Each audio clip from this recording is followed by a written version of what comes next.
today we are going to be watching Bad Driving Has Become Normalized. I will be honest, you're all tired of hearing it. I live in Florida, blah, blah, blah. Old people driving, blah, blah, blah. People on vacation driving, blah, blah, blah. But you know what? They are not good drivers, and I don't think it's cute to be a bad driver. So let's see somebody stick it to them. There's a common phrase among urbanists that goes, "You're not stuck in traffic, you are traffic." True. Referring to drivers who complain about congestion, not realizing that they are contributing to it. You know what we should do? How about we have no funding for public services of moving around the whole state, and we add 5 more lanes. Let's go! Let's go! Suburbanites will say that the city is noisy, not realizing that most of that noise comes from suburbanites driving their cars into the city. Some people will complain that building bike lanes or transit lanes will make pollution worse because cars will spend more time idling in traffic, not realizing that providing viable alternatives to driving will mean fewer people need to drive in the first place. I think it's just because, when I was in Japan, the train system was nice. Nobody was bothering you. You just sat down and played gacha games on your phone. But here, going on a bus is literally entering a PvP zone. You could get stabbed. You could get shot. The bus could crash. We don't know.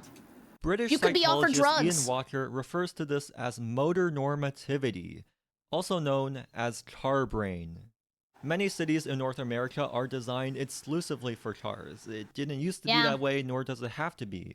But because driving is so normalized, people view cars as the default form of transportation and can't comprehend how it's possible to live without them. I mean, in my area, if I wanted to walk to the grocery store, it would probably take me over an hour. And it's in Florida, so it's hot, it's humid. If I didn't have a car, I would be screwed. Car crashes and dangerous driving are seen as unavoidable. It's just an everyday part of modern life. I mean, there's an entire genre on YouTube with thousands of videos dedicated to car crash compilations. Just warning you, if your favorite React Andy watches these videos, tell them to be careful, because I think YouTube is going to start smashing down on these, because you're basically just watching somebody hit another person and roll into the moon. Be careful, be careful. And there's even an entire TV show called Canada's Worst Driver that has over 14 seasons and 115 episodes. Well, Canada's Worst Driver probably doesn't say please or thank you when they turn into a different lane. Stopped at a green light. You're stopped at a green light? Yes. This assumption that everyone should drive and has to drive results in many bad drivers on the road because, believe it or not, some people are just not cut out to drive. And that's completely fine. Yet we consistently build cities exclusively for cars and design streets that prioritize vehicle speeds rather than the safety of people. Dude, it's true though. If I'm behind somebody driving the speed limit, I go, oh my God. Which is a horrible mentality to have, and I know it, but it does make me go, oh my God. We need to change the way we approach road safety because, as of now, bad driving has become normalized. What are you saying, fam? Yo! What, Oh! Yo! You saw that guy punch the car too? Speed camera was just taken down by vandals. Not only are full self-driving cars 1,000 times safer, it would fix traffic, and you'll be able to drive everywhere at 120 miles an hour. In March of 2020, at the beginning of the COVID pandemic, U.S. Senator Ron Johnson of Wisconsin made this statement. "We don't shut down the economy because tens of thousands of people die on the highways. It's a risk we accept so we can move about." Okay. Oh wait, sorry, I forgot to record, by the way. Okay, I'm recording now, sorry. Over 40,000 Americans die each year from traffic collisions, and hundreds of thousands are severely injured. True. I literally had some lady hit my car, then she drove away. She was just like, oh yeah, not my problem. You hit me, you ding dong! Many of which face permanently life-altering conditions. To put that into perspective, that's equivalent to a fully loaded Airbus A380, the world's largest commercial aircraft, crashing into the ground and killing everyone on board every single week. This has reached crisis levels as pedestrian fatalities have increased dramatically over the past decade. I think it's also because people in the US aren't used to driving and then they're being pedestrians. I know this sounds really weird, but I rarely see somebody where I live riding a bike. I really don't. Or I rarely see people walking across the street. Literally never. a trend not seen in other developed countries. So no, it's not because of cell phones. But in America, we brush this off as being the cost of doing business. That's just the price we pay to keep the wheels of the economy turning. The two biggest culprits of this are vehicle speed and vehicle size. Anyone who knows a bit of physics understands that the formula for kinetic energy is half an object's mass times velocity squared. I knew that. So as cars get bigger and heavier and as people drive faster, the chances of dying from a collision increase exponentially. But in the US and Canada, it's widely accepted to treat speed limits like suggestions. Yeah. That it's okay to drive 10 or 20 over the speed limit because I'm the problem. Is this video telling me I'm the problem? Dude, if you're gonna drive the speed limit, drive in the right lane. Let all of us speedrunners have the left lane to ourselves, I'm gonna be honest. everyone does it. Yes! And the police aren't gonna bother ticketing you. One study finds that 42% of drivers don't even consider themselves to be speeding until they're 10 to 14 miles per hour over the speed limit. One psychological reason for this is that the vast majority of drivers don't face any consequences for driving dangerously most of the time. Speeding, running red lights, and driving while impaired happen very often, but for an average person, the chances of getting into a collision are pretty rare. Yeah, I mean, basically, you just have to hope everybody else in your vicinity is, like, also driving while looking. I would say most of the accidents that happen, I see, people are on their phones. And, like, for me, I know you're gonna say sure and you're not gonna believe me. I do not look at my phone while I'm driving. I do not touch my phone. I do not text people. I have it put, like, upside down. I mean that. Like, I think looking and being distracted is probably the worst thing you can do. I mean, if it wasn't, nobody would be driving. But this makes many drivers overconfident. They see that their actions don't have immediate consequences, so they're much more likely to keep doing it. Studies show that most people believe they are better drivers than they actually are, and people tend to underestimate the risks that come with breaking the rules. Speed is one of the biggest reasons why cars crash into buildings so often here in North America. I can't believe Speed was driving that car! The official number is poorly documented, but this is estimated to happen at least 100 times a day in the US, and many experts still think that's an undercount. Cars crashing onto sidewalks have also become so common that this was a genuine tweet from the Colorado State Patrol. They're basically Wait, what did that say? that this was Remember when walking face traffic, you'll have a better view of approaching vehicles and more time to move out of the way of a possible distracted driver. Dude, that is scary. I'm playing Frogger while I'm walking on the sidewalk. That is good practice to pay attention, but damn. was a I'd have genuine to tweet moonwalk from home. the Colorado State Patrol. They're basically telling people to only walk one way down the sidewalk so you can make eye contact with the distracted driver who's about to kill you. I mean, it's not like there's anything we can do about it. When we try to do enforcement through speed cameras, speed traps, or ticketing, many people scoff at it, claiming they're just cash grabs or that they're useless. They'll claim that speeding is actually safer because you're just going with the flow of traffic, which is true, but everyone He said you got me there. is still speeding. Some people will take this further and go out of their way. See, I said this in the beginning, and I'll say it again just in case I think I might have said it like a little while ago. But where I live, I know the problem is, one, people like vacation in Florida, so they get rental cars and they have no idea where they're driving. So they just like drive everywhere and it's like super unsafe because they're not like used to the environment. And then two is there's a lot of old people here because it's Florida. And I really think they should probably retest people once they hit a certain age because they are really bad at driving. And I'm not trying to be ageist, but like every time I go and I drive by somebody who's driving like total crap, they're like 85 years old. Like, I mean that. Like, and I do look. Dude, if you're driving next to somebody who's driving super dumb, do you not go past them and then you look just to like see if you were right? Like, I'm like, they gotta be old. Then I look and I go, yeah. Way to block or destroy speed cameras. In Toronto, there are over 500 cases of this in a single year, and one particular camera was spray painted on 31 times over the span of just a few months. Here's Parkside Drive, a street that's notorious for speeding cars, aggressive driving, and frequent collisions. Over the past 10 years, there have been over 1,400 collisions on this road, leading to 5 serious injuries and 3 deaths. After a collision in 2021 involving 5 vehicles and the death of a 70-year-old couple, the City of Toronto reduced the speed limit and installed a speed camera, which has since issued over 63,000 tickets and generated nearly $7 million, making Parkside Drive one of the most ticketed roads in Toronto. Jeez. According to the city, these measures have reduced the average speed, but some vehicles were still caught going over 120 kilometers an hour. How? How are you gonna drive over 120 when you know every person who drives through this area is gonna get a ticket? Like, it's like a Dark Souls road for you, just like straight up a challenge run? Why would you do that? The only thing here that's keeping people from driving faster is all the... Oh, okay, so in Bald Eagle units, this is 85 miles an hour. But even then, like on this road, you're gonna drive 85?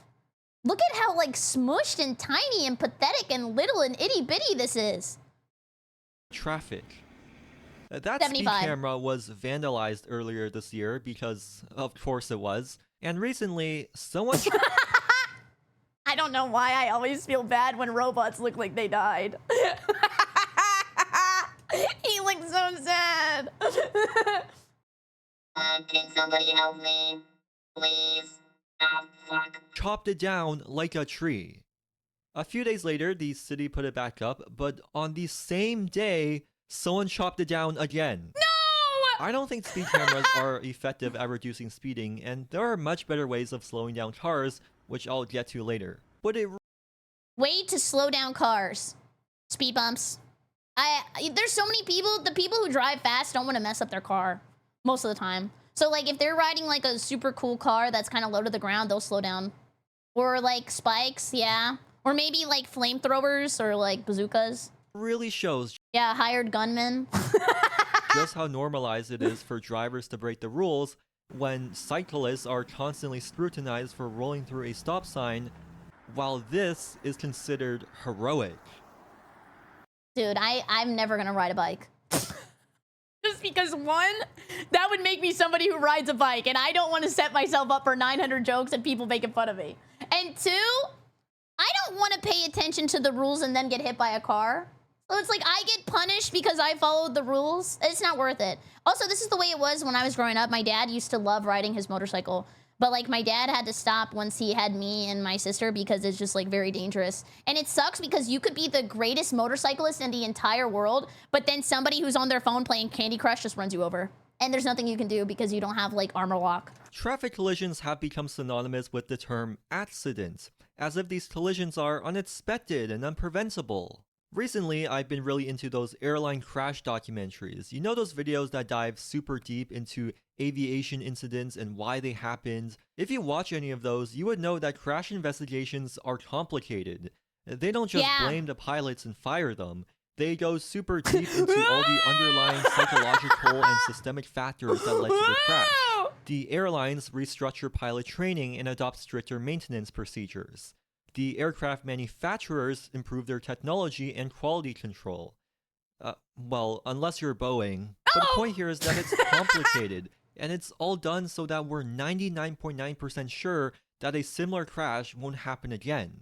Yeah. Now compare that to the way we treat car crashes. Dude, this was actually insane. One time I got hit by this driver, and then I told the police officer because I called because the guy that hit me was like super drunk, and he was like, "Oh, I'm just tired, I'm out of it." I could smell that he had been drinking, okay?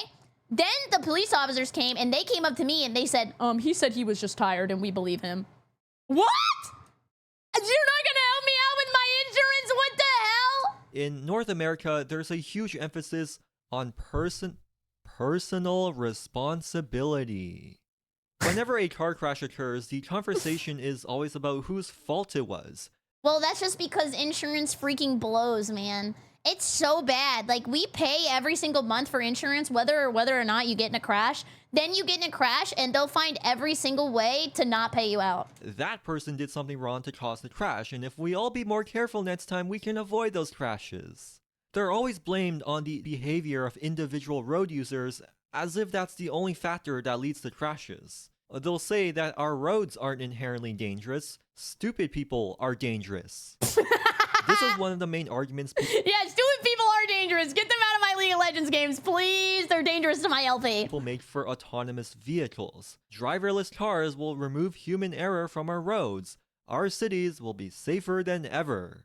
You'll sometimes hear about the techno-utopian future where every car is self-driving and communicates with each other in real time, allowing them to flow through intersections seamlessly. I actually do want to hear the counter argument to this because what I can think of is like, you know, people like to drive, or like there's like car guys and they like have fun, or like sometimes you'll go out and drive after you had like, I don't know, a fun time with your friends and just like vibe out and be like la la la la la la la. I want to know what, I mean, I guess there could be problems with programming, but if this was like totally 100% safe and like they were really good self-driving cars, like what would be the argument against that?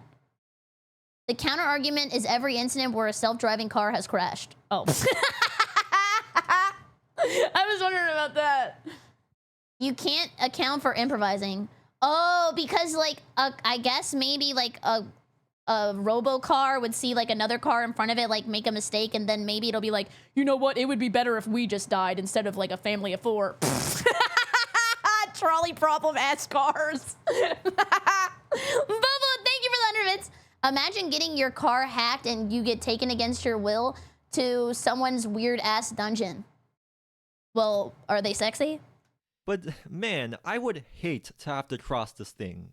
The very first fatal collision involving an autonomous vehicle happened here in Tempe, Arizona. A woman jaywalked across this road at night and was hit by one of Uber's first autonomous vehicles. The crash road at night and was hit. See? Like, robo vehicles won't think that there's a random person walking across the street, not even lit or anything. Like, what the hell? This guy is not following the rules at all. I'm not saying he should be hit, but like, why are you doing this? Hit by one of Uber's first autonomous vehicles. The crash report concluded that the person in the vehicle was at fault for not paying attention, the woman was at fault for jaywalking, and Uber was at fault because their vehicle didn't even classify them as a pedestrian until 1.2 seconds before the crash. Honestly, I didn't even see them. I mean, I'm not saying I would have done it on purpose, but maybe I would have hit them. Like, I didn't even see them. It was like a jump scare. But do you really think people have the attention spans to just sit in a self-driving car and look out the window in case anything happens? Back in 2013, when Google was first testing its autonomous vehicles, they gave it out to several employees, telling them to always pay attention, never take their hands off the steering wheel, and that hidden cameras would be watching them. Despite these warnings, people were texting. Is it that important? Maybe it's just because I don't really get texts. So it's easy for me to say this. Putting on makeup and falling asleep, all while they were driving on a highway. There have also been several cases of people getting arrested or killed while riding in a driverless Tesla, despite Elon Musk claiming that they are feature-complete, full self-driving. People just become reliant on technology very quickly. Yeah, like if technology tells me I can be lazy, then maybe I'm gonna try to be lazy. But I really just don't trust it. I feel like I would, I don't know, still pay attention. I don't trust a lot of stuff. Okay, that sounds like I'm a conspiracy theorist. So if drivers are expected to manually take over when something goes wrong, what's gonna happen when people start driving less and lose their driving skills? Better technology and— Dude! That happened to me in a weird way. So like, better technology makes it so that I only type on the computer or type on my phone. So now when I tried to write something like a couple weeks ago with a pen and paper, it looked like a 3-year-old wrote it. I was like the first time I had written in forever. And automation allows us to push the limits. Add backup cameras to vehicles and people might stop looking over their shoulders. Add lane change assistance technology and people might stop using their mirrors. It would be naive to think that technology will just make all our problems go away without introducing new problems that we didn't even consider before. One thing I think they should add to cars, and I've said this for a little while, is like, why is there no U-turn signal? Like, sometimes there will be people who I think are just taking a left turn, but then they take like a whole ass U-turn. Like, that would be pretty good. Like, that's a good patch. Going back to that crash in Arizona, this is where it took place. It's effectively a 4-lane highway sitting right beside a park and a concert venue. Before the crash, this median had a decorative brick pathway, which looks a lot like a pedestrian path. Yet there isn't a single crosswalk unless you walk nearly 400 feet to the north or 2,700 feet across the river to the south. My ass would walk to the crosswalk. I know, I've been talking about speeding and not following the rules, but I really am a rule follower. I hate when people cross the road and there's no crosswalk and they just like go across 9 lanes of traffic. By the way, they do this every day in Florida. But instead of actually adding more crosswalks and redesigning the road to slow down cars, the city replaced the brick pathways with rocks and added more signs prohibiting pedestrians. This is ultimately the issue here. Traffic engineers actively design roads that are hostile to people walking for the sake of speeding up cars. That's what I meant earlier. Like, I really don't see people just like walking around. The only guy I know who walks around is he goes to like the outside of the gym that I go to sometimes, and he'll like run in and out of the traffic for a workout. But to be fair, I think he's on drugs. So is it really a surprise that speeding and road safety are such major issues here? We already have these solutions to our transportation problems, but most of them involve slowing down the cars, which is just unacceptable for American cities. Instead, we get told that better technology and self-driving cars will solve all of our problems without fixing the underlying issue, which is our inefficient and dangerous car-dependent transportation system. It's like a drug addict claiming he'll be rich and successful without changing his unhealthy addictions. Decades of road safety research and best practices from around the world show that road and street design is one of the biggest factors in speed-related collisions. Wide, flat, and straight roads make it easy and comfortable to drive at high speeds. But narrow streets with curves and obstacles like... That is true. Like, the way that they do have the roads laid out here is like, you're kind of invited to drive fast, because it's like nothing else really there. But if I had to drive through like Central Park or whatever this is, like that would definitely slow me down. I would be way more scared. Trees or bollards will make drivers uncomfortable driving too fast and reduce the damage if a crash does occur. We need to accept that when a driver crashes onto the sidewalk, they are the ones to face the consequences and not the innocent people walking on the sidewalk. Dude, it is kind of crazy too, like... More walkable cities would solve a lot of stuff. Like, people would be able to go somewhere without, like, clogging up the roads with a ton of traffic. You wouldn't have to pay for gas. You would be more fit, because there's a lot of people in the US who kind of big, you know? But, like, how many people are like, oh, I went to go visit Japan, but since I was walking everywhere, I ate everything I wanted, and I still lost, like, 10 pounds. A great example is the Vision Zero strategy first adopted by Sweden in the 90s, or the sustainable safety approach from the Netherlands. Also, Bobo, thank you for the 100 bits. They recently started closing down sections of Broadway and Manhattan and made it purely pedestrian only. Really? Dude, and like, I think he brought up the Netherlands. I think people in the Netherlands like ride bikes a lot, right? Like, it's kind of like something that you include in your life instead of driving around. Or like you walk and stuff like that. We do, yeah. Like the Netherlands seems really nice. When a crash occurs, human error is considered, but they also look at how the environment and the design of the street can be changed to avoid future crashes. This is how Oslo, the capital of Norway, achieved 0 pedestrian fatalities in 2019. Hoboken in New Jersey hasn't had a single pedestrian death in the past 7 years after the city redesigned several intersections to improve visibility. It's just sad. Like, there's so many things where I'm like, why don't we have this? And then the answer is always money, money, money, money, money, money, money. Going back to Parkside Drive, the city has proposed redesigning the street and adding bike lanes, which are proven to make streets safer for all road users. But this has upset many people because it would slow down vehicle travel times by 1 to 3 minutes. Mind you, this is a street that runs right in between a residential neighborhood and the largest public park in the city. Oh, that's with pretty! Sports facilities, playgrounds, and a zoo for children. So Wait, oh, sorry. I misunderstood. I thought you said zoo of children. I was like, my God, what the hell are you guys doing up there? I really don't agree with framing this issue in terms of traffic flow as opposed to safety. But you'll see this constantly. People opposing road safety improvements like bike lanes, even on small residential neighborhood streets, or even major streets that are lined with shops and have rapid transit under it. They actively fight against infrastructure that will See, this is the bad thing. Like we were talking about cyclists earlier. I know that they're right, but at the same time, they're so smug. And they just need to say their message a little nicer, and I feel like it would go a little bit better. What 3D tracking do you use? Oh, I have Rococo. save people's lives, all because it would slow down their cars by a few minutes. If you were to go back 100 years, however, this attitude would be completely different. In the 1920s, it was perfectly fine for people to just walk across the street. Streets were universally recognized as That is scary. I'm just saying this like driving right now. Like I feel like I would be very scared to drive.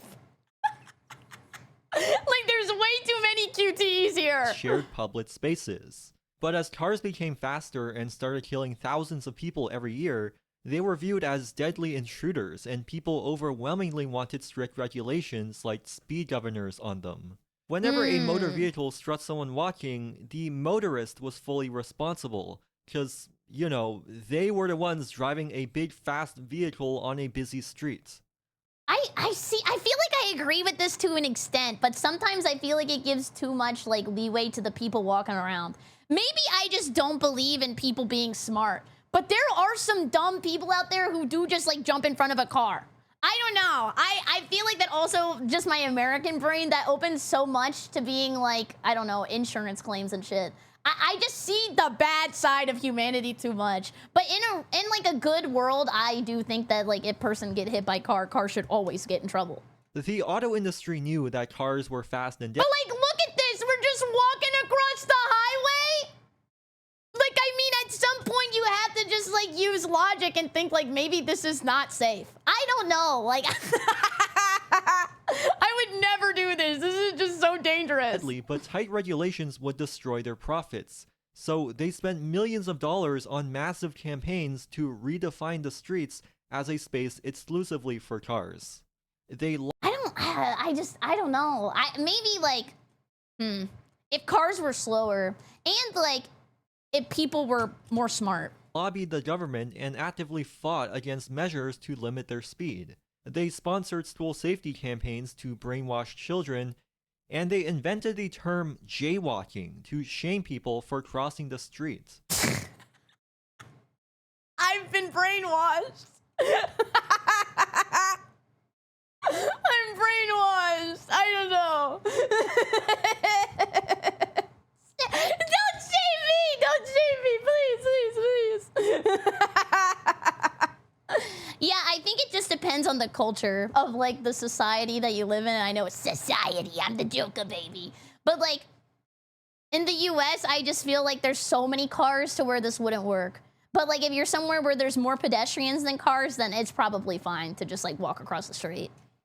Within just a decade, the auto industry had gaslighted everyone into believing streets were motor thoroughfares, and people walking were now the intruders rather than the victims. Today, the way we treat bicycles and electric micromobility is the same way we treated cars back in the 1920s. When it comes to cars, we're willing to sacrifice safety for the sake of speed and convenience. But when it comes to bicycles or scooters, they're treated like a major safety hazard. Sure, there are Dude, it just sucks. Like, this is what we were talking about the motorcycles earlier.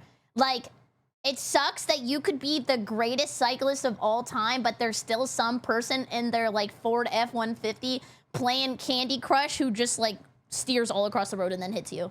Like, there's no such thing as a defensive cyclist because you lose in the matchup versus, like, tons of steel. are cases where e-bike riders have injured people on the sidewalk, It's but sad. the vast majority of fatal collisions and injuries are caused by cars. And we don't pay much attention to this anymore because it's so normalized. It's sad. Like, I really just wish that you could walk around, ride a bike, and not have to worry about random car breaking in like the Kool-Aid Man. Like, there's nothing you can do. It's just sad. Micromobility isn't the problem, it's part of the solution.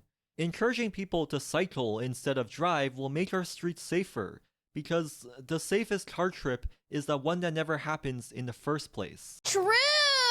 true. And isn't there also like that stat that like most people who get in an accident in their car are like pretty close to their house? So it doesn't even matter like how far away you're driving, like you still are in the same danger no matter what, and it's just like RNG every time you leave your home.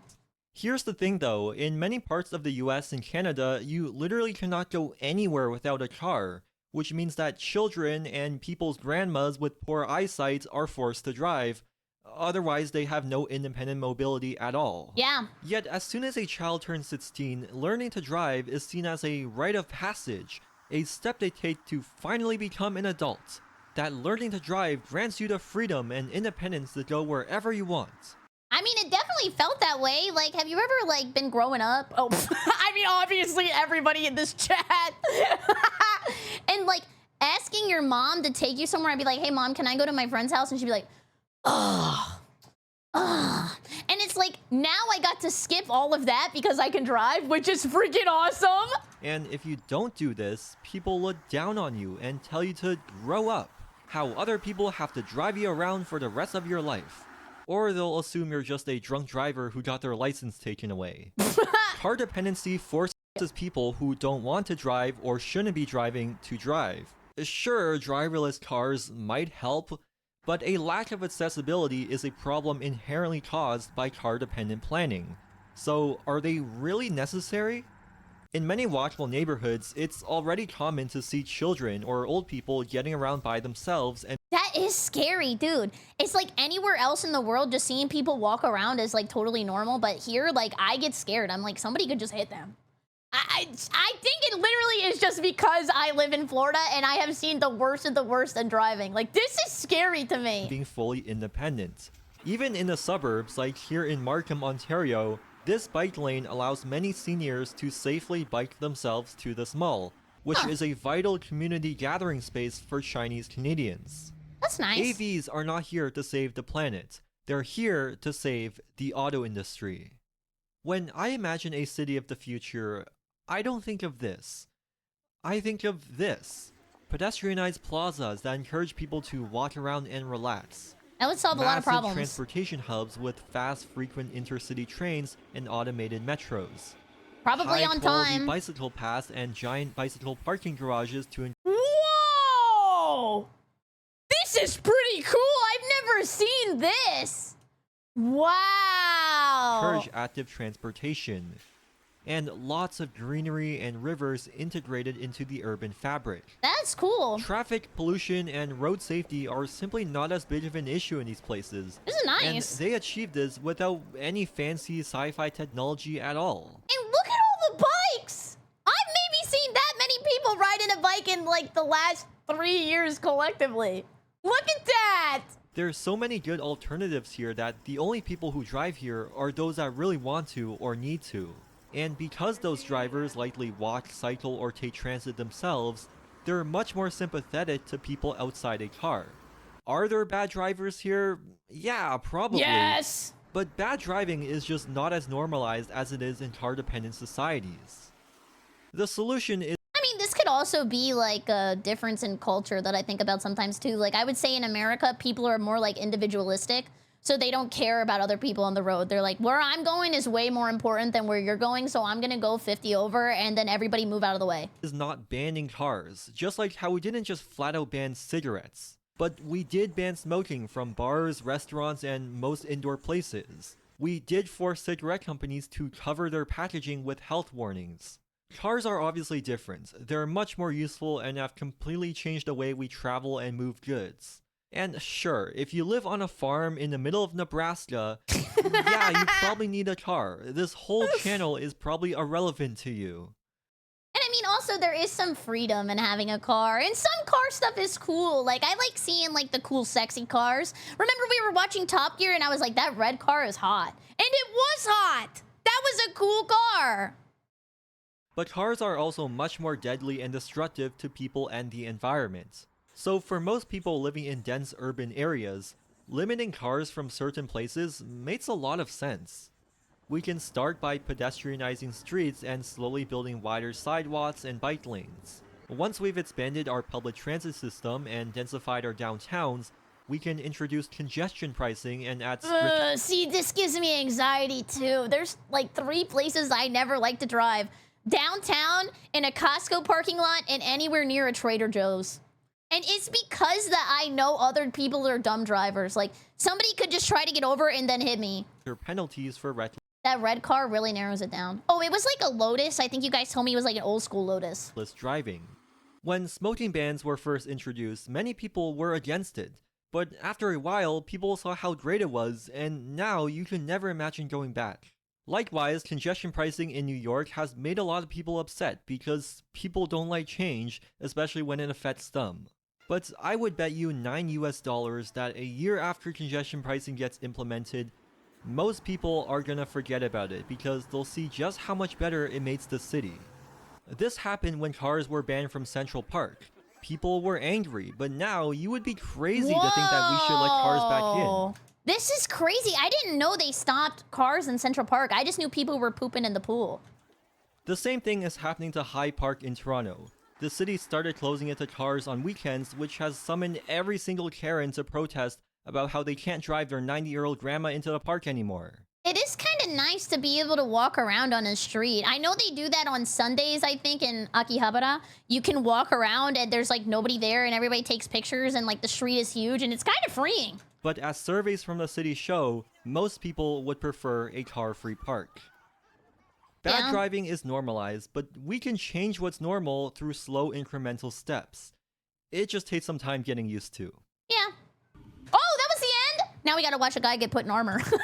Anyways, thank you so much for watching. That was a really interesting video. I feel like there were a lot of points to think about, and I really do hope in the US there's like more of a walking culture, because I said earlier, like, I feel like it helps people be more healthy. It's more fun to walk around. You don't have to worry about somebody running into you and then just like destroying your arms and your legs and you explode. So thank you so much for watching. Please come by the Twitch stream, twitch.tv/BerryCrepe, and use code Berry for 10% off your gamer subs order. It helps me out and I would super appreciate it. Have a great evening. Voice changer out. Goodbye, YouTube. Goodbye, goodbye, goodbye. That was a really good video.